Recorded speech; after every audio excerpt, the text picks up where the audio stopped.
pessoal, tudo bem? Aqui é Edilson, do Pode Ser Neura. E aqui é o Jefferson, tudo bem com vocês? É uma honra estar aqui mais uma vez para gravar esse podcast aqui, esse Pode Ser Neura, não é isso? E hoje uma parceria com Sincomércio Soluções, que trouxe várias dúvidas do empresário e junto com nossa expertise, o que a gente pega no dia a dia, nós resolvemos aqui explanar umas dos temas mais perguntados para nós e que a gente tem mais problemas, certo, Jefferson? E eu vou te contar, hein? Olha a lista. A lista foi grande, mas a gente está preparado aqui para responder todas as dúvidas. E se não responder, por favor, deixa nos comentários aqui que a gente vai ter o prazer de responder depois. Mas vamos lá? E aí, doutor? Qual foi a grande questão aí que mandaram para a gente, né? Então, na realidade, assim, só para explanar as pessoas, a gente tem um escritório que nós trabalhamos, né? Que a parte é empresarial.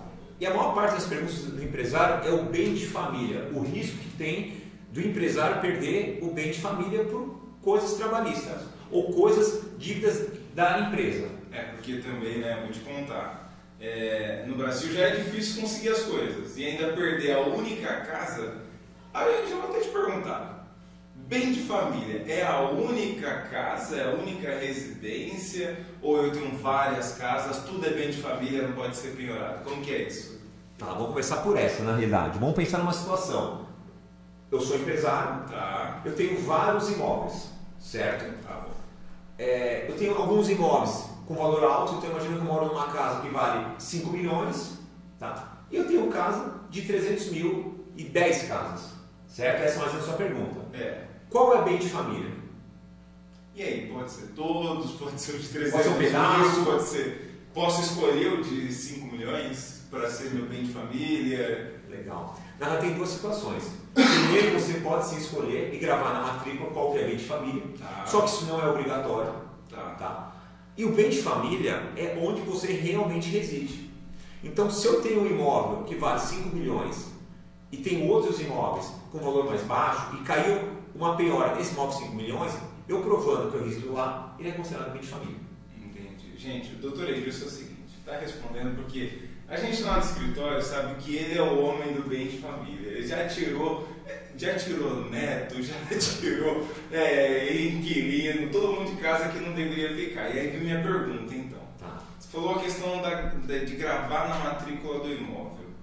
É obrigatório para ser considerado, então, bem de família ou não é obrigatório estar gravado na matrícula ali? Para dar fé pública, dar conhecimento público? Na verdade, não é obrigatório, tá? Porém, caso a pessoa tenha algum medo, um risco, é interessante ela gravar. Tá? Ela grava porque quando o credor vier procurar a dívida dele, procurar os bens dele, a hora que ele puxar a matrícula vai já estar escrito bem de família. Não pode alegar desconhecimento. Isso, provavelmente, ele não vai pedir para a penhora que está aí. Bom, legal, bacana. E você, Jeff? Vamos fazer para você, Jeff. Manda bala. O que é bem de família? Eu estou falando bem de família, mas o que é bem de família? O que consiste o bem de família? Olha, eu penso que, e a doutrina está aí para a gente também, não somente eu pensar, porque meu pensamento vocês vão falar, poxa, né? Mas, poxa não, hein? Meu pensamento é meu pensamento. Mas vamos lá com a doutrina, com a jurisprudência, o que tem hoje para bem de família? É tudo, pode ser tudo que pertence, que está dentro do imóvel, que é para a sua sobrevivência, para a sua existência. É o mínimo existencial. A Constituição, ela prevê isso para nós, ela garante direito à moradia, saúde, educação. Dentro dessa ideia de moradia, pode ser prédio, casa e os pertences também. Sim. Então, tudo isso é bem de família, é o mínimo existencial.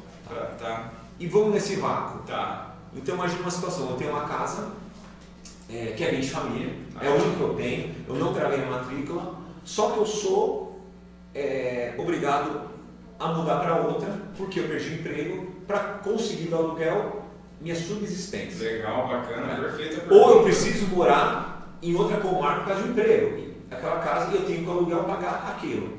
Eu não residindo na casa, ela é considerada bem de família? Essa pergunta foi maravilhosa, sinto eu que ele quis me derrubar, gente, mentira, a gente trabalha junto, tá em casa, tá super em casa. Mas essa pergunta foi muito pertinente, porque, não sei se vocês entenderam, mas mudou de casa e o aluguel, perceba que o dinheiro daquela residência, da tua única residência, serve para te subsidiar. Lembra que a gente falou do mínimo existencial? Sim. Então, partindo dessa ideia do mínimo existencial, se você está utilizando o dinheiro daquela residência para pagar uma outra casa que você necessitou mudar e morar, é empenhorável. Ele também continua empenhorável. Sim. Imagina que também você pega esse valor para alugar uma casa menor e o dinheiro para você sobreviver. Perfeito. Também é o fruto da árvore, né? É o fruto da árvore. Então, tudo que cai daquela árvore, a ela pertence. Então, não necessariamente você precisa morar na casa. Boa, já foi para uma outra pergunta. Não necessariamente, porque se era necessário você residir. Exatamente. Pegar essa dica. Guarda que é fundamental. E a gente está falando muito bem de família, Hoje, o que é considerado família?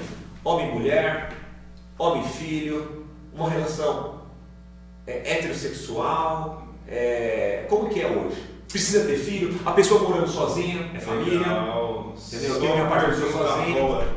O que é? Tá, deixa eu ver se isso está aqui na nossa enquete, porque, gente, brincadeira, tá tudo aqui sim. Olha, vamos lá, essa pergunta veio mesmo. E o que eu penso que nós acreditamos hoje? A gente tem que pensar que a nossa Constituição é de 88. Então ela já tem 37 aninhos, aí está indo para 38 anos. A época, família era aquilo constituído entre homem e mulher, praticamente. Até questões religiosas, a gente percebe que o avanço, tanto religioso, político e social, ele tem mudado essa compreensão e tem trazido, tem alargado, melhor dizendo, tem ampliado, melhor dizendo. Então, família, ela pode ser tanto entre homem e mulher, tanto pessoas do mesmo sexo. Sim. Isso não há distinção, tá? É muito bem aceito isso. E também pode ser de uma única pessoa. Família é entre filhos e pais somente. Não sei se eu estou respondendo muito bem a pergunta, mas eu entendo que é. Que hoje a família é lato sempre. Isso, exato. Tá. Legal. Não tem uma restrição. Entendi, legal. E já embalando nessa pergunta, eu vi outra que é muito interessante. Eu tenho um imóvel, eu tenho um imóvel que recai uma penhora de uma execução. E eu vou vir discutir o bem de família. Tá? Só que esse imóvel está em meu nome. Meu filho, que mora comigo, ele pode discutir que aquele imóvel é bem de família também? Porque... Excelente. A sua já vem, mas... Entendi. Ele pode discutir, porque até na nossa ideia, na ideia que o doutor até trouxe, família lato sensu. Então, família não é somente um provedor, não é somente o pai, não é somente a mãe. A família são todos aqueles que habitam, que pertencem àquele ambiente. Então pensa, gente, se eu como filho não puder discutir o bem de família que eu moro, que eu resido, ele vai ser expropriado, eu vou para onde? E aí a proteção está onde? Eu passo a não ser mais considerado família. Eu deixo de ser família se eu não puder discutir. Então eu penso, pode? Qual que é a tua opinião a respeito? Com certeza pode. Na verdade, tem um caso do escritório que a gente discute para a neta. Para a neta, exatamente. O imóvel está no nome da avó e a neta veio para discutir. Na verdade, foi uma estratégia processual, até porque o embargo dos terceiros suspende a execução. Então a gente entendeu que era uma estratégia boa e conseguimos desconstituir a penhora para a neta. Legal, eu te faço uma pergunta. Prazo para a defesa, vamos pensar que eu estou numa execução, sofrendo execução. E entendi que não precisava contratar sindicato, estamos assim, comércio. Entendi que não precisava contratar um advogado, não precisava de assessoria, não precisava de nada. E quando eu descobri, pronto, já está indo para leilão. Entendi. E aí? Todos os prazos esgotaram. Sim. Na realidade, o bem de família é uma matéria pública. Tá? Então, vamos pensar, a gente pode pensar inicialmente até numa simples petição, que regra uma exceção, para provar que é bem de família, que é matéria pública.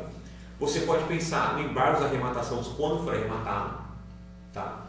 E aí no embargo dos terceiros, se tiver mais pessoas que subsistem na casa. Legal. Tá? Então, assim, mesmo passado aquele primeiro prazo, lá no finalzinho, ainda existe a chance. Tá? E aí eu vou colocar outra, já fiz essa pergunta para você. Outra.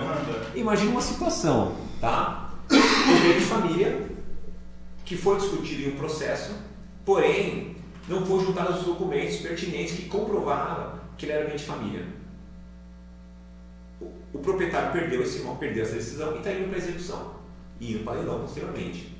É possível rediscutir essa matéria em uma ação própria? Tá. Ele entrou com uma ação, melhor. Entraram cobrando ele, penhoraram e fez a defesa, porém ele não provou que era bem de família, não juntou documentos que era próximo a aprovar, perdeu o processo. Passado algum tempo, ele é notificado do leilão e ele quer saber se ele pode rediscutir essa matéria. Tá. Lembrando que é uma matéria de ordem pública. Então, eu já ia vir para a matéria de ordem pública. Gente, matéria de ordem pública é aquela matéria que você pode arguir em qualquer momento, tá? Porque ela é tão grave e ela atinge a sociedade de um modo tão impactante que, assim, não vai haver instância, não vai haver um certo bloqueio, tá? Então é mais ou menos nesse sentido, falando aí de modo bem popular.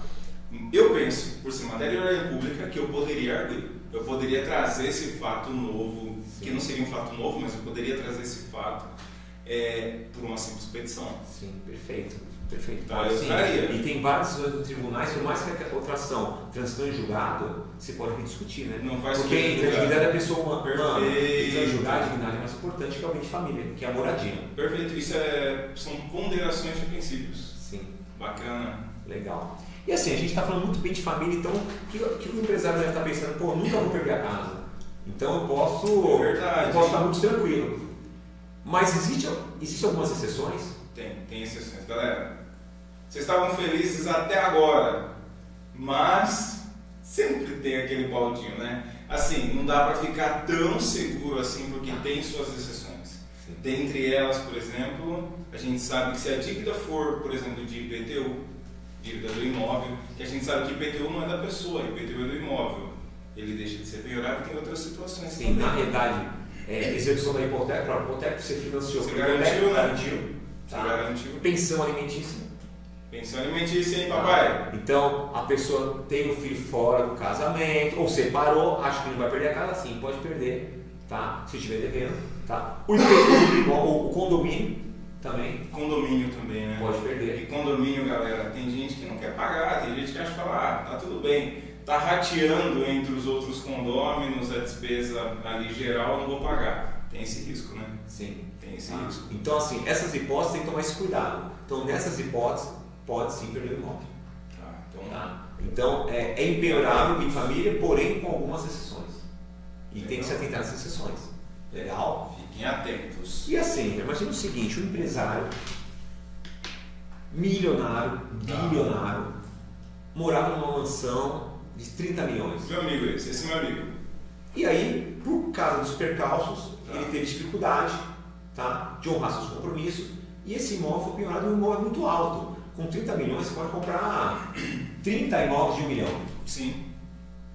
E aí é penhorado, por quê? Qual o argumento?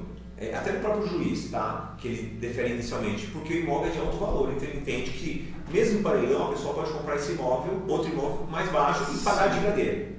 Concorda? Isso está correto? Olha, o valor leva em consideração para falar se é bem de família ou não?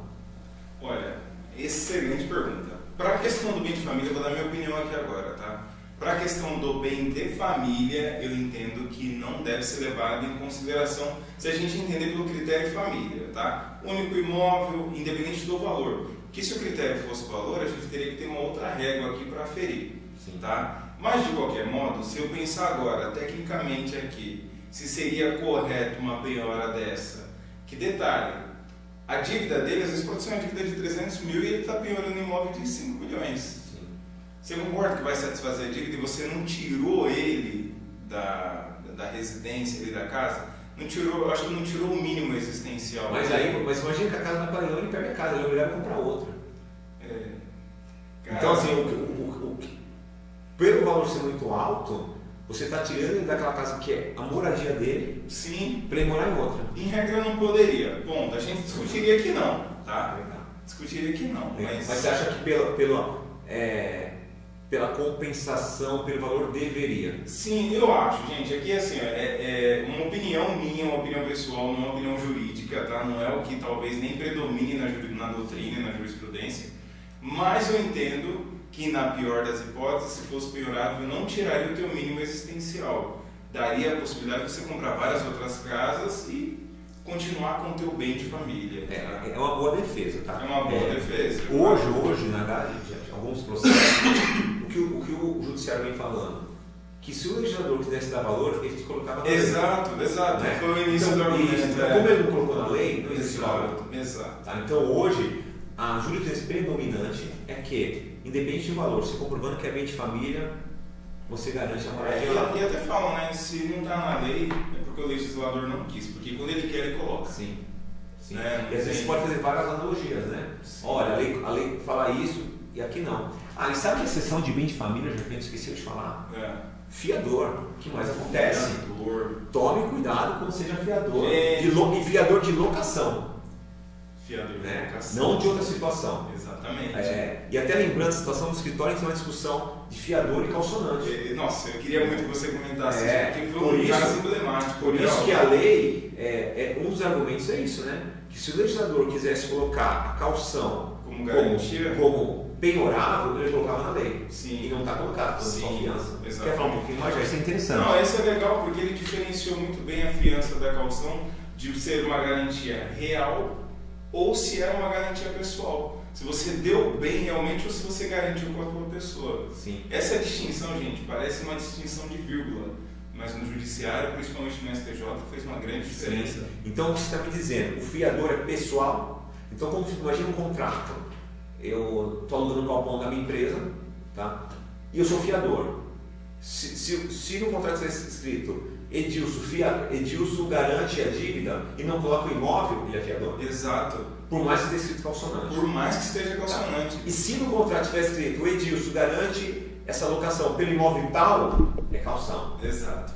E aí você pode discutir que por mais que seja calção, ele é impenhorável porque não está na lei. Exatamente. Perfeito. Tá. Eu acho que foram essas as perguntas que fizeram para nós. Sim, mas tem mais legais, tem mais interessante. Manda bala. Comprei um imóvel.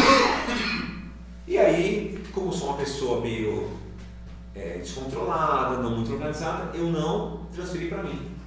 Tá? Mas eu tenho um contrato, tenho um pagamento e cai uma penhora do antigo proprietário nesse imóvel, porque não está no meu nome. Tá? Eu posso discutir o bem de família? Eu penso que pode. Eu penso que pode pela tradição. Você só não transferiu, né? Sim. Você não fez a tradição, não está no registro. Isso, não está no registro.